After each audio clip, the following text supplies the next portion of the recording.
አርዕስተ ዜና። ወገንተኛ እገዳ ሰላም ማምጣት አይችልም ሲል ህዝባዊ ወያነ ሓርነት ትግራይ ገለጸ።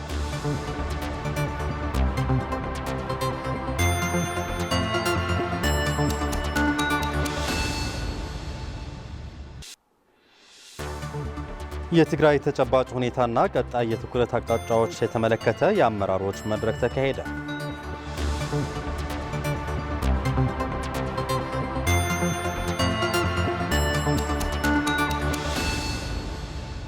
ጤና ይስጥልን ተመልካቾች፣ ከትግራይ ቴሌቪዥን የሚተላለፍ የአማርኛ ቋንቋ ዜናችን አሁን ጀምሯል። የዜና ሰዓታችን ባለመጠበቃችን ይቅርታ እየጠየቅን ወደ ቀዳሚው ዜናችን እናልፋለን። ወገንተኛ እገዳ ሰላም ማምጣት አይችልም ሲል ህዝባዊ ወያነ ሓርነት ትግራይ በአሜሪካ የተጣለው የጉዞ እገዳን አስመልክቶ በጻፈው ደብዳቤ ገለጸ። ስምምነቱ እንዳይተገበር ሙሉ በሙሉ የዘጋ አካልን አቅልሎ በማየት ችግሩ ባልፈጠረ ተደራዳሪ ላይ ተጠያቂ በማድረግ የሰላም ሂደት ለመተግበር ያለው እድል አናሳ መሆኑን ያመለከተው መግለጫው ዘላቂ ሰላም ማረጋገጥ የሚቻለው በገለልተኝነት መርህን በመጠበቅና የጋራ ተጠያቂነት ሲኖር መሆኑን አስረድቷል። ታደሰ ልጅ አለም ተመልክቶታል። ወገንተኛ እገዳ ሰላም ማምጣት አይችልም ሲል ህዝባዊ ወያነ ሓርነት ትግራይ ባወጣው መግለጫ አስታወቀም። አሜሪካ በአፍሪካ ቀንድ ያላት የሰላም አቋምና የፕሪቶሪያው ዘላቂ የተኩስ ማቆም ስምምነት እንዲፈረም የነበራት መሪ ተዋናይነትና ለትግራይ ህዝብ ሰላም እንዲያገኝ ያሳየችው ተነሳሽነት እንደሚያደንቅ ያመላክተው የህወሓት መግለጫ ፌዴራል መንግስት በተደጋጋሚ የጣሰው የፕሪቶሪያው ስምምነት ሳይታይ ህወሓት ላይ የጉዞ እገዳ ማኖሩ ፍትሐዊነት የጎደለውና አሳሳቢ መሆኑን ባወጣው የአቋም መግለጫ አመላክቷል። ጥፋተኛ አካል ሳይጠየቅ በህወሓት ላይ ብቻ የነጣጠረ እገዳ ፍትሐዊነት የጎደለው መሆኑን ያመላክተው መግለጫው በእንደዚህ አይነት አድላዊነት አቋም ሰላም ማስፈን እንደማይቻል አመላክቷል። እንደ አውሮፓውያን አቆጣጠር ህዳር 2 ቀን 2022 የተፈረመው የፕሪቶሪያው ዘላቂ የተኩስ ማቆም ስምምነት በሁለቱም ተፈራራሚ አካላት እንዲፈጸሙ በግልጽ ከተቀመጡ ነጥቦች መካከል ህገ መንግስታዊ ስርዓት ወደ ነበረበት መመለስ፣ የተፈናቀሉና የሰደዱ ወገኖች ወደ ቦታቸው መመለስ፣ ከመከላከያ ሰራዊት ውጭ የሆኑ ታጣቂዎች ከትግራይ ግዛቶች ማስወጣት፣ መሰረታዊ አገልግሎቶች ወደ መደበኛ ስራቸው እንዲመለሱና የህወሓት ህጋዊ እውቅና እንዲሁም ፖለቲካዊ ቁመና መመለስ መሆኑን ያስታወሰው መግለጫው እነዚህ ስምምነቶች በፌዴራል መንግስት ምክንያት ያልተተገበሩ መሆናቸውን ህወሓት በመግለጫው ያስረዳል። የትግራይ ህዝብ ሰላም ወዳድና በአስቸኳይ ወደ ቀዩ እንዲመለስ እንዲሁም የመልሶ ግንባታ ስራዎች ተሰርቶለት ወደ መደበኛው ህይወቱ እንዲመለስ ያለው ፍላጎት ተግባራዊ እንዲሆን የፕሪቶሪያው ስምምነት ተግባራዊነት በጉጉት ሲጠባበቅ መቆየቱን ያመላከተው መግለጫው ስምምነቱ ከመተግበር ይልቅ በትግራይ ህዝብ ዘንድ ፍትሐዊነት የጎደለውና አለመተማመን እንዲሰፍን ምክንያት ሆኖ መቆየቱን በጽሁፉ ተመላክቷል። ስምምነቱ 3 ዓመታት ያሳለፈ ቢሆንም ወሳኝ የስምምነት ነጥቦች ሳይተገበሩ መቆየታቸው ያመላክተው መግለጫው በመቶ ሺዎች የሚቆጠሩ ተጋሩ ወደ ቀያቸው መመለስ እንዳልቻሉ፣ የተጠያቂነት ሂደት እንዳልተቋቋመና የኢትዮጵያ መንግስት በቅርቡ ካካሄደው ሀገራዊ ምርጫ ውጭ እንድትሆን መደረጓ ህወሓት በመግለጫው አመላክቷል። የሰራተኞች ደሞዝ፣ ነዳጅ፣ የባንክ አገልግሎትና ሰብአዊ እርዳታዎች የመሳሰሉ መሰረታዊ አገልግሎቶች በኢትዮጵያ መንግስት በኩል እገዳ ተደርጎባቸው እንደሚገኝ እንዲሁም በመጠለያዎች የሚገኙ ወገኖች በከፋ የኑሮ ሁኔታ ይገኛሉ ያለው መግለጫው በረሃብ የሞቱና መከላከል በሚቻሉ ቦታዎች እየተጠቁ መሆኑን ያስረዳል። የትግራይ ህዝብን አስርቦ ለማጥፋት በፖሊሲ ደረጃ እየሰራ ያለው የኢትዮጵያ መንግስት አረመኔያዊ ተግባር ሆኖ እየቀጠለ እንደሚገኝ ያስረዳው የህወሓት መግለጫ የትግራይ ህዝብ ስቃይ ከህወሓት ጋር አያይዞ መግለጽ ተገቢነት የጎደለው መሆኑን አስረድቷል። በየመጠለያው የሚገኙ የምዕራብ ትግራይ ተፈናቃዮች ወደ ቀያቸው እንዳይመለሱ ዋነኛ ተጠያቂ ለማወቅ መሰረታዊ አገልግሎቶች እንዲሁም በፕሪቶሪያው ስምምነቶች የተቀመጡ የሰብአዊ አገልግሎቶች ጉዳዮች እንዳይፈጸሙ በፖሊሲ ደረጃ ከልክሎ የሚገኘው የኢትዮጵያ መንግስት ማወቅ በቂ መሆኑን ያመላከተው መግለጫው በመሰረታዊ ጉዳዮች ላይ ዳሰሳ በማከናወን እውነታውን መረዳት እንደሚቻል ያስረዳል።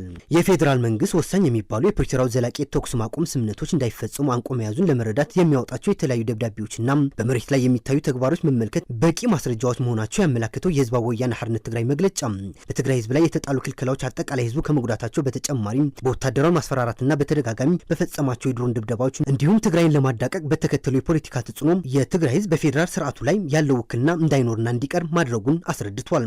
ስምምነቱ እንዳይተገበር ሙሉ በሙሉ የዘጋ አካል አቅልሎ በማየት ችግሩ ባልተፈጠረ ተደራዳሪ ላይ ተጠያቂ በማድረግ የሰላም ሂደት ለመተግበር ያለው እድል አናሳ መሆኑን ያመላክተው መግለጫው ዘላቂ ሰላም ማረጋገጥ የሚቻለው ገለልተኛ መርህን በመጠበቅና የጋራ ተጠያቂነት ሲኖር መሆኑን አስረድቷል። የትግራይ ህዝብ ሰላም ወዳድ በመሆኑ ህወሓት በሰላም ጉዳይ ያለው አቋም የጸና መሆኑን ያብራራው መግለጫው የፕሪቶሪያው ስምምነት ሙሉ ለሙሉ እንዲተገበር የፌዴራል መንግስት ለስምምነቱ ተገዢ በመሆን የሰራተኞች ደሞዝ፣ የባንክ አገልግሎት፣ የነዳጅ አቅርቦትና የሰብአዊ ጉዳዮች ተደራሽነት ማረጋገጥ አለበትም ብሏል። በትግራይ ህገ መንግስታዊ ግዛት የሚገኙ ወራሪዎች ሙሉ በሙሉ በማስወጣት የተፈናቀሉ ወገኖች ወደ ቀያቸው ለመመለስ የሚያስችል የጊዜ ሰሌዳ በማኖር እንዲሁም የህወሓት ህጋዊነት ለመመለስ የፕሪቶሪያው ስምምነት መተግበር ይኖርበታል ያለው የህወሓት መግለጫ በትግራይ ህዝብ ስቃይና መከራ የተሳተፉ አካላት ተጠያቂነት ለማረጋገጥ የፌዴራል መንግስት ቁርጠኝነት ማሳየት ይኖርበታልም ብሏል። የትግራይ ህዝብ ሰላም፣ ፍትህ እንዲሁም በሁሉም አካላት እንደየጥፋታቸው የሚዳኙበት ሁለንተናዊ ዘላቂ የሰላም ሂደት እንዲሰፍን የትግራይ ህዝብ ፍላጎት መሆኑን ህወሓት በመግለጫው አረጋግጧል። የትግራይ ተጨባጭ ሁኔታና ቀጣይ የትኩረት አቅጣጫ የተመለከተ የአመራሮች መድረክ ተካሄደ። አስቸኳይ መፍትሄ በሚያስፈልጋቸው የትግራይ ሕዝብ መሰረታዊ ጥያቄዎች ተወያይቶ የጋራ መግባባት ላይ የደረሰው አመራሩ 38ኛ የሰማዕታት ቀን በማስታወስ ሰማዕታት የተሰዉለት የትግራይ ሕዝብ ደህንነት የማረጋገጥ ጉዳይ ቅድሚያ እንደሚሰጠው ቃል ገብቷል። ለገብረ እግዚአብሔር ኃይሉ ዘገባ ሰለሞን አስመላሽ። የትግራይ ተጨባጭ ሁኔታና ቀጣይ የትኩረት አቅጣጫዎች የተመለከተ የአመራሮች መድረክ ተካሄደ። ከሰኔ 12 እስከ 13 ቀን 2018 ዓ.ም ከትግራይ ሁሉም ወረዳዎች የተውጣጡ ከ800 በላይ አመራሮች የተሳተፉበት መድረኩ እስካሁን ስለተፈጸሙ መንግስታዊ ተግባራትና በቀጣይ የትኩረት አቅጣጫዎች መሰረት በማድረግ ውይይት መደረጉንም ታውቋል። በህወሓት ማዕከላዊ ኮሚቴ ግምገማና ውስጣዊ ጉዳዮች የትግራይ መንግስት ስራ መጀመርና ያስገኛቸው ጠቀሜታዎች እንዲሁም በትግራይ ህዝብ ላይ ተጋርጦ ያለው የህልውና ፈተና ለመቀልበስና የትግራይ ህዝብ ደህንነት ለማረጋገጥ በወጣው አዋጅ ዙሪያ የጋራ መግባባት ተፈጥሯል። አስቸኳይ መፍትሄ በሚያስፈልጋቸው የትግራይ ህዝብ መሰረታዊ ጥያቄዎች ተወያይቶ የጋራ መግባባት ላይ የደረሰው አመራሩ ቀልጣፋ የአገልግሎት አሰጣጥ፣ የጸጥታ ጉዳይና ብልሹ አሰራሮችን ከመመከት በተጨማሪ በመጪው ክረምት ሊያጋጥም የሚችለውን የአየር መዛባት ተቋቁሞ በግብርና ዘርፉ ላይ ትኩረት እንደሚሰጠው ተጠቅሷል። አመራሮቹ 38ኛ የሰማዕታት ቀን በማስታወስ ሰማዕታት የተሰዉለት የትግራይ ህዝብ ደህንነት የማረጋገጥ ጉዳይ ቅድሚያ እንደሚሰጡትም ቃል ገብተዋል። የትግራይ ጀግኖች ለህዝባቸው ህልውና ሲሉ ህይወታቸውን የከፈሉለት ዓላማ የህልውና መሰረትን ያኖረ ነው ሲሉ የትዕምት የቦርድ ባላደራ ሰብሳቢ ዶክተር አብርሃም ተካስተ ገለጹ። ዶክተር አብርሃም ይህንን የገለጹት የሰማዕታት አደራ ህልውናችንንና ሉዓላዊነታችንን ለማስከበር በሚል መሪ ቃል ለ38ኛ ጊዜ እየተከበረ የሚገኘውን የሰማዕታት ቀን ባከበሩበት ወቅት ነው። ፍሬዎት ወልደመድህን ሰኔ 15 የሚዘከረው የትግራይ የሰማዕታት ቀን ዘንድሮም የሰማዕታት አደራ ህልውናችንና ሉዓላዊነታችን ለማስጠበቅ በሚል መሪ ቃል ለ38ኛ ጊዜ በተለያዩ ሁነቶች እየተከበረ ይገኛል። የትዕምት ሰራተኞችና አመራሮችም የሰማዕታት መታሰቢያ ቀን ምክንያት በማድረግ እንዲሁም የትዕምት አሁናዊ ሁኔታን አስመልክቶ የውይይት መድረክ አካሂዷል። በመድረኩ የተገኙት የትዕምት ባለ አደራ ቦርድ ሰብሳቢ ዶክተር አብርሃም ተከስተ የትግራይ ጀግኖች ለህዝባቸው ህልውና ሲሉ ውድ ህይወታቸውን ከፍለዋል በማለት የከፈሉለት ዓላማ የህልውና መሰረት ያኖረ ነው ሲሉ አስረድተዋል። ይህ ለትግራይ ህዝብ ህልውናና ደህንነት ሲባል የተከፈለ ከባድ ዋጋ በክብርና በጀግንነት የሚታወስና የሚሰነድ ደማቅ ታሪክ ነው ብለዋል። እታ ዝኸበረት ዋጋ ሙኻን ውልቆም ኢሎም ዘይኮነስ ንህዝብ ኢሎም ውድ የሆነችውን ህይወታቸውን ለራሳቸው ሳይሆን ለህዝባቸው ሲሉ ከፍለዋል። የትግራይ ህዝብ ነጻነት እንዲኖረው፣ እንዲማር፣ እንዲዘምን፣ ዲሞክራሲ እንዲሰፍን፣ በልማት እንዲያድግ ነው ህይወታቸው የተሰዉት። እኛም ከዓመት ዓመት በኩራት ማክበር ብቻ ሳይሆን ቃላችንን በማደስ ዓላማቸው ማሳካት ይኖርብናል። ይህ ከባድ ዋጋም በጀግንነት የሚታወስና የሚሰነድ ደማቅ ታሪክ ነው። ትዕምት የጀግኖች ሰማዕታት ፍሬ ነው። ስለዚህ ሰማዕታትን ስናስብ ትዕምትን የላቀ ደረጃ ለማድረስ ምን ማድረግ ይኖርብናል ብለን የቤት ስራ የምንወስድበት እንዲሁም ራስን በራስ የማስተዳደር መብታችንን የምናረጋግጥበት መጪያችንን የምናበራበት ሊሆን ይገባል ሲሉም ዶክተር አብርሃም ተከስተ ተናግረዋል። ፍረቃልሲ እዩ ናይ ሰማዕታት ሃብቲ እዩ ካብቲ ዕጥቃዊ ቃልሲ ተረኸበ ሃፍቲ ትዕምት የሰማዕታት የድል ፍሬ ነው። ስለዚህ ከደረሰበት ጉዳት እንዲያገግምና የላቀ ደረጃ ለማድረስ በጽናት መስራት ይኖርብናል። በዚህም ነው አደራቸው ማሳካት የምንችለው። ከዚህ በተጨማሪ ትግራይ አሁን ያለችበት ሁኔታ ይታወቃል። ስለዚህ ህዝቡ ራሱን በራሱን የማስተዳደር መብቱ ለማረጋገጥ እንዲሁም በርካታ ያልተፈጸሙ ስራዎችን ለማስፈጸም መስራት ይገባናል። የህወሓት የስራ አስፈጻሚ አባል ታጋይ ተወልደ ገብረ ጻዲቅ በበኩላቸው የትግራይ ህዝብ ለማንነቱና ለመብቱ የሚመጡበትን ጠላቶች አልገዛም በማለት ከባድ ዋጋን እየከፈለ የመጣም በዚህም መብቱና ህልውናውን የሚያስከብር ነው ሲሉም አስረድተዋል። ለዚህ ዓላማ ሲሉ ውድ ህይወታቸውን የሰጡ ሰማዕቶቻችንን በሁለንተናዊ እንቅስቃሴዎቻችን የምናስባቸው ይሆናልም ብለዋል።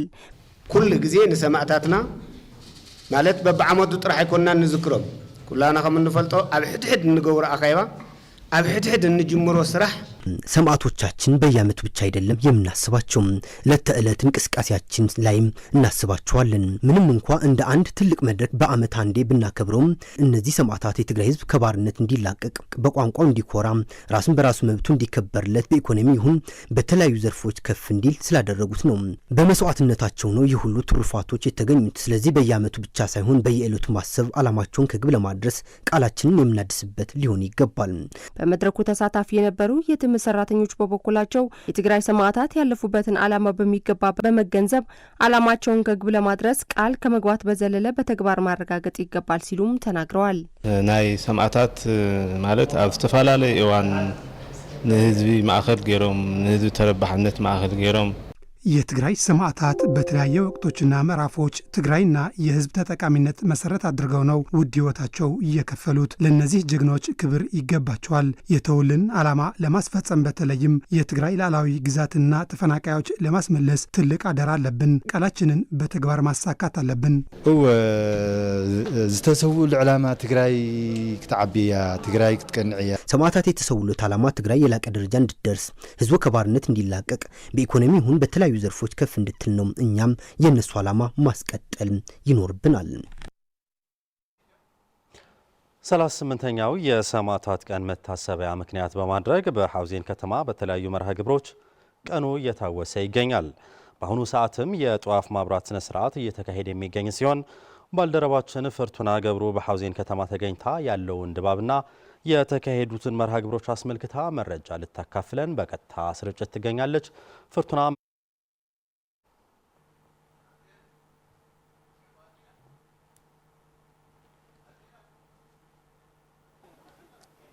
አመሰግናለሁ። በእምነት እንግዲህ ውድ ተመልካቾች 38ኛውን የሰማዕታት መታሰቢያ ቀን ምክንያት በማድረግ በሐውዜን ከተማ ተገኝተናል። በዛሬው ዕለትም የተለያዩ መርሃ ግብሮች ተካሂደዋል። በጠዋት በነበረው መርሃ ግብርም በጄኖሳይዳዊ ጦርነት ምክንያት የተቋረጡ መሰረተ ልማቶች ግንባታቸው ተቀጥሎ በዛሬው ዕለት ምረቃ ስነ ስርዓት ተካሂዷል።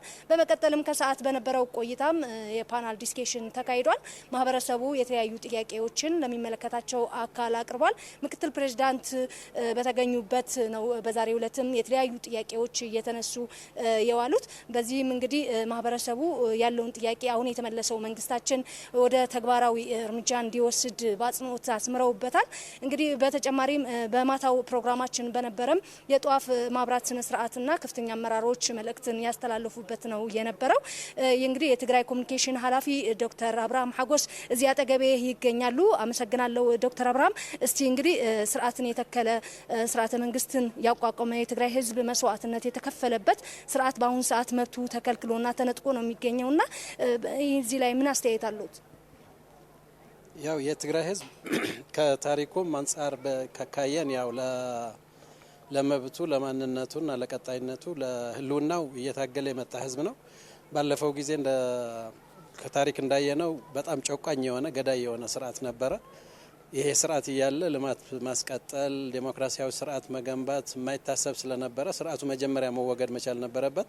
ስለዚህ ለ17 ዓመታት የወሰደ ትግል ተካሂዶ ስርዓቱ እንዲገረሰስ የተደረገበት ሁኔታ ነበረ። በዚህ ሂደት ውስጥ የትግራይ ህዝብ የከፈለው ዋጋ በጣም ከባድ ነው። ብዙ መስዋዕትነት ከፍለዋል። ብዙ የአካል መጉደል ከፍለዋል። ብዙ ደም አፍሷል። ያም ሆኖ ግን ከሌሎች ኢትዮጵያውያን ጋር በመተባበር ወደ መጨረሻ አካባቢ ስርዓቱ ተገርስሶ ህገ መንግስታዊ ስርዓት የተተከለበት ሁኔታ ነው የነበረው ማለት ነው። ከዚህ በኋላ በነበረው ጊዜም ያው መጀመሪያው ላይም እንደተባለው ለሰላም፣ ለልማት፣ ለዲሞክራሲያዊ ስርዓት ግንባታ ከሌሎች ኢትዮጵያውያን ጋር ሆኖ ሲሰራ የነበረ ብዙ ልማትም እንዲረጋገጥ ያደረገ ህዝብ ነው። ለኢትዮጵያ አንድነትም ለብሔር ብሔረሰቦች አንድነትም የራሱን አስተዋጽኦ ያደረገ የአንበሳውን ድርሻ ወስዷል ብለን ልናስቀምጥ የምንችለው ነው። ስለዚህ በልማት አንጻርም ካየን ኢትዮጵያ ከ15 ዓመት በላይ ለወሰደ ጊዜ በሁለት ዲጂት የሚመዘን በዓለም ደረጃም የተሻለ እድገት ያሳየችበት ሁኔታ ነበረ። በዲሞክራሲ ስርዓት ግንባታም የተሻለ ሁኔታ ነበረ ብለን ልንወስድ እንችላለን። ሰላማዊ ሁኔታውን በዛው ልክ የተሻለ ሁኔታ ነበረ ብለን ልንወስድ እንችላለን ማለት ነው። ያም ሆነ ግን ይሄን ሁሉ መስዋዕትነት የከፈለ ህዝብ ያው የመጣው ስርዓት እንደገና መልሶ የከፈለው ጄኖሳይድ የሆነበት ሁኔታ አየን። መጨፍጨፍ የሆነበት ሁኔታ አየን። ከቦታውና ከሀገሩ መፈናቀል የሆነበት ሁኔታ አየን። ስለዚህ በከፋ ሁኔታ ወደ ችግር የተመለሰበት ሁኔታ እንዳለን ያየነውና የትግራይ ህዝብ መስዋዕትነት ለኢትዮጵያ ህዝብም ሆነ ለሀገር አንድነት የነበረው ተራ በጣም ትልቅ እንደነበረ ማስቀመጥ እንችላለን ማለት ነው። እንግዲህ በአሁኑ ሰዓት የትግራይ ህዝብ በመጠነ ሰፊ ችግሮች ውስጥ ይገኛል። በበጀትም በደሞዝም ክልከላ ውስጥ ይገኛል። በአጠቃላይ በከበባ ውስጥ ይገኛልና ይህን የህልውና አደጋ እንዴት ነው ሊታገለው የሚችለው? በዚህ ሳምንት ውስጥ ሰማዕታቶቻችንን እያሰብን ያለ ነው። ስለዚህ ሰማዕታቶቻችንን ስናስብ ዋናው ነገር ማሰቡና ማዘኑ አይደለም ማለት ነው። የወደቁበት ዓላማ አለ፣ የተሰዉበት ዓላማ አለ። ለትግራይ ልማት፣ ለትግራይ እድገት፣ ለትግራይ ዲሞክራሲያዊ ስርዓት ግንባታ በዋናነት ደግሞ የትግራይ ህዝብ የተሻለ ኑሮ እንዲኖር ነው ዋናው ዓላማ ማለት ነው። ስለዚህ ይሄን ዓላማ ከግብ ለማድረስ ያለው አመራርም ህዝብም በየደረጃው ያለው የሚመለከተው አካል ቃሉን ማደስ መቻል አለበት፣ አደራውን ማጽናት መቻል አለበት። ከዛ በኋላ ባለው እንደገና በዋናነት ቃል ገብቶ አሁን የትግራይ ህዝብ ምን አይነት ሁኔታ ነው ያለው ብለን ከወሰድን ሉዓላዊነቱ አልተከበረም፣ ተፈናቅሎ ከባድ ዋጋ እየከፈለ ነው፣ በረሃብ በርዛት እየሞተ ያለበት ሁኔታ አለ፣ በስደት ላይም እንደዚሁ ከባድ ዋጋ እየከፈለ ያለበት ሁኔታ አለ። ይሄ ሁሉ እንዲመለስ ይሄ ሁሉ ተስተካክሎ ወደ ተሻለ ኑሮና እድገት እንድንመለስ የሚያደርግ ስራ መስራት ከኛ ይጠበቃል ማለት ነው። ይሄን ስንል ግን ይሄን እንዳናደርግ አግቶ የያዘን ስርዓት አለ። ከወደ አዲስ አበባ ያለው የብልጽግና ስርዓት የተፈናቀለ ህዝባችን እንዳይመለስ ህገ መንግስታዊ ስርዓታችንም ወደ ህገ መንግስታዊ ቴሪቶሪ የትግራይ ቴሪቶሪ እንዳይመለስ የማድረጉ ስራ በስፋት እየተሰራ የመጣበት ሁኔታ ነበረ። ከዚህ አንጻር የፕሪቶሪያው ስምምነት የተሻለ የሰላም ሁኔታ የሰላም እድገት ያመጣል፣ ልማትም ያመጣል፣ መተማመንም ይፈጥራል ብለን አስበን ነበር። አልሆነም። ከ3 ዓመት በኋላ የነበረው በህዝብ የተመረጠው መንግስት ወደ ቦታው እንዲመለስ የመንግስት አምዶችም ስራቸውን እንዲጀምሩ የዳኝነት መዋቅሩ የፈጻሚ አካላቱ እነዚህን የሚቆጣጠረው የምክር ቤት ወደ ቦታው እንዲመለስ ተደርጎ ስራ የጀመረበት ሁኔታ አለ። አሁን የትግራይ መንግስት ካቢኔ ተዋቅሮ ፕላን አውጥቶ ወደ ስራ የገባበት ሁኔታ አለ። ይህን ስንል በዚህ በሰኔና በሐምሌ ሉዓላዊነታችንን ለማክበር ትግራይ ውስጥ እየተፈጠረ ያለው የክራይ ሰብሳቢነት ችግር ከምንገምተው በላይ ስር እየሰደደ ስለሆነ ይህን ደግሞ ታግለን የማስተካከል በአንድ ጊዜ ልናስተካክለው ባንችልም መሰረታዊ የሆነ ለውጥ ልናመጣበት የምንችል በዘመቻ መልኩ ልንጀምረው ይገባል የሚል ውሳኔ ተወስኗል ማለት ነው። ከዚህ ባለፈ ደግሞ ህዝባችን በየቢሮው የሚንገላታበት ሁኔታ አለ፣ አገልግሎት የሚያጣበት ሁኔታ አለ። ስለዚህ የመልካም አስተዳደር ስራም በዛው ደረጃ ወደ ተሻለ ደረጃ የምናደርስበት እድል መፍጠር መቻል አለብን ብለን እንደ ፕላን ይዘናል። ከዚህ ባለፈ የአስተዳደር መዋቅሮች በየደረጃው በየቢሮው መሰራት ያለባቸው ስራዎች ደግሞ በቁልፍ ስራና በታላላቅ ስራዎች ተለይቶ ወደ ስራ የሚገባበት ሁኔታ ነው ያለው ብለን ነው የምንወስደው ማለት ነው። ዶክተር በጣም ነው የማመሰግነው። እኔም አመሰግናለሁ። እንግዲህ ውድ ተመልካቾቻችን በምስራቃዊ ዞን ትግራይ የምትገኘው የሀውዜን ከተማ የሰማዕታትን ቀን ምክንያት በማድረግ የተለያዩ መርሃ ግብሮችን ወደ እናንተ እያስተላለፍን ቆይታ አድርገናል። የቆይታችንም እዚህ ላይ ነው የሚያበቃው። በእምነት በጣም አመሰግናለሁ። ፍርቱና ገብሩ ከሀውዜን ከተማ። ባልደረባችን ፍርቱና ገብሩ ከሀውዜን ከተማ በቀጥታ ስርጭት ገብተሽ ለሰጠሽን መረጃ ከልብ እናመሰግናለን። ዜናዎቻችን ይቀጥላሉ። በመሬት አስተዳደር እያጋጠሙ ያሉ ችግሮች በዘላቂነት ለመፍታት በቴክኖሎጂ የታገዘ የመረጃ አያያዝ ስርዓት ለመተግበር ከባለድርሻ አካላት ጋር በመቀናጀት እየተሰራ መሆኑን ተገለጸ። ሰለሞን አስመላሽ ተጨማሪ አለው።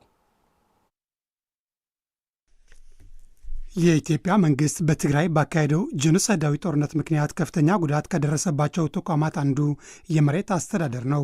የትግራይ መሬት አስተዳደር ከጦርነቱ በፊት በሀገር አቀፍ ደረጃ የተሻለ አፈጻጸም እንደነበረውና በጦርነቱ ምክንያት በተለይም ትግራይ በጊዜያዊ አስተዳደር ስር በቆየችባቸው ያለፉት 3 ዓመታት በህገወጥ መንገድ ከፍተኛ ጉዳትና ወረራ እንደተፈጸመበት እንዲሁም ለብልሹ አሰራር መጋለጡ የትግራይ መሬት አስተዳደር ቢሮ የመሬት አጠቃቀም ተግዳሮቶችና መፍትሄዎች በሚል ከባለድርሻ አካላት ጋር ባካሄደው ምክክር በቀረቡ ጥናቶች ገለጸም። በምክክር ሂደቱ ላይ የተገኙት የትግራይ መሬት አስተዳደር ቢሮ ኃላፊ ዶክተር ፍስሐ ፍተጽዮን በመሬት አስተዳደር እያጋጠሙ ያሉ ችግሮች በዘላቂነት ለመፍታት በቴክኖሎጂ የታገዘ የመረጃ አያያዝ ስርዓት ለመተግበር ከባለድርሻ አካላት ጋር በመቀናጀት እየተሰራ መሆኑ ገልጸዋል። ካዳስተር መፍትሕ ምዃኑ ይፍለጥ። ካዳስተር መፍትሄ መሆኑ ይታወቃል። በገጠር ደረጃም ጥሩ ስራ ተሰርቷል። በትግራይ መሬት አስተዳደር ያለው መሰረታዊ ችግር ለመፍታት እንደ መሬት ቢሮ በቴክኖሎጂ የታገዘ መረጃ የማሰባሰብ ከሚመለከታቸው አካላት ጋር በተቀናጀ በመስራት በቁርጠኝነት በጊዜ የለም መንፈስ ለመስራት ዝግጁ ነን። የትግራይ መንግስት ምክር ቤት አፈ ጉባኤ ወይዘሮ ኪሮስ ሐጎስና የትግራይ ከፍተኛ ፍርድ ቤት ምክትል ፕሬዚደንት አቶ ተስፋይ ገብረመድህን በበኩላቸው በመሬት አስተዳደር ላይ እየታየ ያለው ብልሹ አሰራርና ህገወጥ ወረራ ለመከላከል በህገወጥ አካላት ላይ አስፈላጊ እርምጃ እንደሚወሰድና ጥብቅ ቁጥጥርና ክትትል እንደሚደረግበት ጠቁመዋል። ግልጽ ሕግ ምጥሓስ ሕገ መንግስቲ ምጥሓስ ናይ ልዕለኻ ባለፉት 3 ዓመታት ህግና ህገ መንግስት መጣስ የፍርድ ቤት ውሳኔ መጣስ ነበር። ስለዚህ ከመሬት ጋር በተያያዘ ጉዳይ እንደ ፍርድ ቤት ልዩ ትኩረት ሰጥተን ለመስራት እየተንቀሳቀስን ነው። አከና በብዋኑ ተወዱ ኬዛ ዘይተወዱ ንምንታይ ዘይተወዱ ኢልና ንካተሉ ስርዓቱ የትግራይ ምክር ቤት አሁን ስራው መጀመሩ ሲፈጸሙ የነበሩ ብልሹ አሰራር ወደ ስርዓት ለማስገባት በትኩረት ይሰራል። ምክር ቤቱ እስካሁን መፍትሄ ያላገኙ ችግሮች መፍትሄ እንዲያገኙ የክትትልና ቁጥጥር ስርዓታችን ተጠቅመን እንሰራለን። በምክክር መድረኩ የተለያዩ ምሁራን በትግራይ መሬት አስተዳደር ያሉ ችግሮችና መፍትሄዎች ዙሪያ ጥናታዊ ጽሑፎች እያቀረቡ ሲሆን ተሳታፊዎችም ጥያቄዎችና አስተያየት በመስጠት በሚመለከታቸው አካላት ምላሽ ተሰጥቷል። እንዲህ ያሉ መድረኮች በመሬት ዙሪያ ለሚታዩ ችግሮች ለመፍታት ትልቅ ሚና እንዳላቸው በመድረኩ ተገልጿል። በ27 ሚሊዮን ብር በጀት የተገነባው የሐውዜን የጤና ጣቢያ 38ኛው የሰማዕታት ቀን ምክንያት በማድረግ ለምርቃት መብቃቱን ተገለጸ። የጤና ጣቢያ መመረቁ ትልቅ ጠቀሜታ እንዳለውና ሰማዕታት የተሰዉለትን ዓላማ ከግብ የሚደርሰው በእንደዚህ ባሉ የልማት ትሩፋቶች መሆኑንም ተገልጿል። ፍርቱና ገብሩ አዘጋጅቷለች። ሰለሞን አስመላሽ ያቀርበዋል። 38ኛው የሰማዕታት ቀን መታሰቢያ ምክንያት በማድረግ በትግራይ ምስራቃዊ ዞን በሐውዜን ወረዳ በስዑል ቀበሌ የስዑል ጤና ጣቢያ ተመርቋል። በጣቢያው ከዚህ በፊት የጤና ማዕከል ባለመኖሩ ማህበረሰቡ በተለይም ነፍሰ ጡር እናቶችና አዛውንቶች ለተለያዩ ችግሮች ይጋለጡ እንደነበር፣ አሁን ግን ይህ ጤና ጣቢያ መመረቁ ትልቅ ጠቀሜታ እንዳለው እየተገለጸ ሲሆን ሰማዕታት የተሰዉለትን ዓላማ ግብ የሚደርሰው በእንደዚህ የልማት ትሩፋቶች መሆኑ ያነጋገርናቸው አስተያየት ሰጪዎች ይገልጻሉ። ምረቃው ያው 8 ዓመት የተጋዮች ክብር 15 ቀን ሰኔ በመመረቁ በጣም ነው ደስ የሚለኝ ማለት ነው። ምክንያቱ ዝክረ ሰማዕታት ተዘክሮ ሲመረቅ በጣም ነው ደስ የሚል። አሁን በሰማዕታት ቀን ደግሞ ይሄንን መገንባቱ እኔ በእናቶች በኩያ ስታዩ በቃ ከመጠን በላይ ደስተኞች ናቸው። ከመጠን በላይ ማለት ነው። አሁን እናት ካለች ነው ይሄንን መስራት ያለበት ብሎ ያሰበልንን የሰራልንም በደንብ ነው የምናመሰግነው። ደስተኞች ነን። አሁን በዝክር ሰማዕታቱ እንደዚህ ብሎ ሲገነባ ደግሞ ይህን ግንባታ ሰማዕታት እንዳሉ ነው የምናስበው እናቶች ሆነን። 38ኛው የሰማዕታት ቀን መታሰቢያ ምክንያት በማድረግ የተመረቀው ይህ ጤና ጣቢያ በ27 ሚሊዮን ብር በጀት በትግራይ ጤና ቢሮ የተሰራ መሆኑን ሐውዜን ወረዳ የጤና ጽሕፈት ቤት ኃላፊ አቶ ተስፉ ገብረ እግዚአብሔር ይናገራሉ። ኮምፕሬንሲቭ ሄልዝ ፖስት ተብሎ ነው የተሰራ። በአቅራቢያ የህዝቡን ግልጋሎት እንዲሰጥ ነው የተሰራ። ጤና ቢሮ ድጋፍና ክትትል የተደረገ ከ27 ሚሊዮን በላይ ተደርጎ በጀት ፈንድ ተደርጎ ነው የተሰራ ነው ያለው እና አሁን እንደምታዩት የዛሬ ምረቃ ደርሰናል። ስለዚህ ይሄ ጥሩ የሆነ ሰርቪስ እና ጥሩ የሆነ አገልግሎት ህዝቡን በጣም ደስተኛ ነው። እንደዚህ የተሰራ በአቅራቢያ አገልግሎት እንዲሰጥ አሁን እንደምታዩት ህዝቡን በጣም ደስተኛ ነው። የስዑል ቀበሌ አስተዳዳሪ ሀለቃ ጣዕመ ተክላይ በበኩላቸው በቀበሌው ጤና ጣቢያ ባለመኖሩ ማህበረሰቡ ለረዥም ጊዜ ይቸገር እንደነበር በመግለጽ አሁን ግን ይህንን ችግር እንደሚፈታ ያላቸውን እምነት ይገልጻሉ። የሰማዕታቱ ቀኑ በመሆኑም ጤና ጣቢያም በመሆኑ በቃ የህዝቡ ደስትነት አለው። ከዛ ደግሞ የሚገለገለው እዚህ ጤና ጣቢያ 54 ሺህ ህዝብ ያለው ነው ማለት ነው። አሁን የተመረቀው ጤና ጣቢያ ለ54 ሺህ ማህበረሰብ የሕክምና አገልግሎት ይሰጣል ተብሎም ይጠበቃል። በመጨረሻ በትግራይ ምስራቃዊ ዞን ውቅሮና በአዲግራት ከተማ የሚገኙ ተፈናቃይ ወገኖች በከፋ ችግር ውስጥ እንደሚገኙና የእነዚህ ወገኖች ህይወት ለማቆየትም የሚመለከተው ሁሉ ድጋፍ እንዲያደርግ ተጠየቀ። ብርቱካን ጌታዬ ተጨማሪ አላት።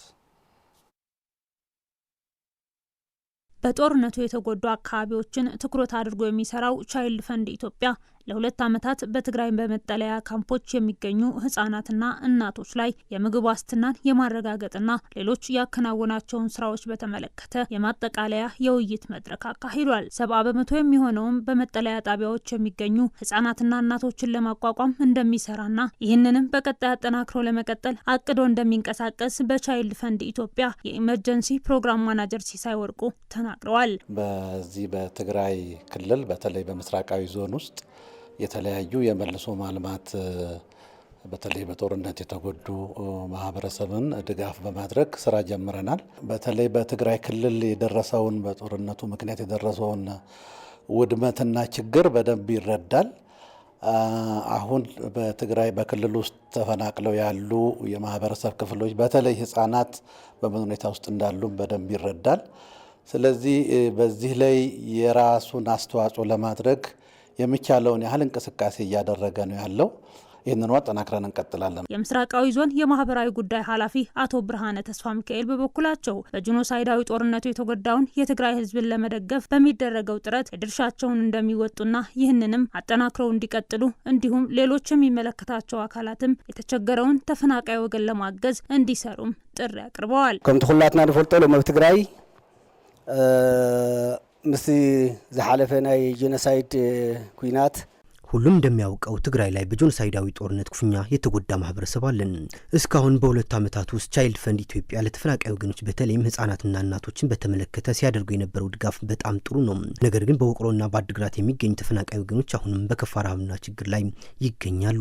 ስለዚህ እንደዚህ አይነት ድጋፎች ተጠናክረው እንዲቀጥሉም እጠይቃለሁ። የአድግራትና የውቅሮ ከተሞች መጠለያ ጣቢያዎች አስተባባሪዎች እንደገለጹት ድርጅቱ ህጻናትን ወደ ትምህርት ገበታ መመለስ በምግብና ሌሎች የቁሳቁስ ድጋፎች እያደረገ መምጣቱን በማስታወስ በሁለቱም ከተሞች የሚገኙ ተፈናቃይ ወገኖች በከፋ ረሃብና ችግር ውስጥ እንደሚገኙና የእነዚህን ወገኖች ህይወት ለመታደግም ሁሉም የድርሻውን እንዲወጣም ጠይቀዋል። ቻይልድ ፈንድ በከተማ ውቅሮ ላይ ብዙ አይነት ስራዎችን ሰርቷል። በጣም ችግር ላይ ነው ያለው ተፈናቃዩ። ጤናም ይሁን ከማህበራዊ ጉዳይም ይሁን ከሌላ ፕሮጀክቶች ካሉ እንዲመጡልን እንዲያስተላልፍልን ነው የምፈልገው ማለት ነው። ከምዕራብና ከአካባቢ ከክልላት የሚባል የተባዛለ ሰው ነው ያለ በረሃብ ላይ ነው ያለ ለ5 ዓመት አካባቢ የተቀመጠ ነው። በህይወት ለመቆይ ከተፈለገ ድርጅቶችና ለተስፋ ብርሃን ቀጣይ እና ሌሎች ድርጅቶች ለመጨመር ጥያቄ እያቀረብኩ ከህዝብ ህብረተሰቡ ዘላቂ መፍትሄ ሀገሩ ለመመለስ ነው ወደ የነበረበት መመለስ ነው ዋና መፍትሄ። ግን እስከሚመለስ ሰው ሳይበላ ስለማያደር እስከሚመለስ ግን ድርጅት እርዳታ ያስፈልገዋል። ለሰዓቱ ያዝናቸው ዜናዎቻችን በዚህ አብቅተዋል። ስለተከታተላችሁ እናመሰግናለን። ሰላም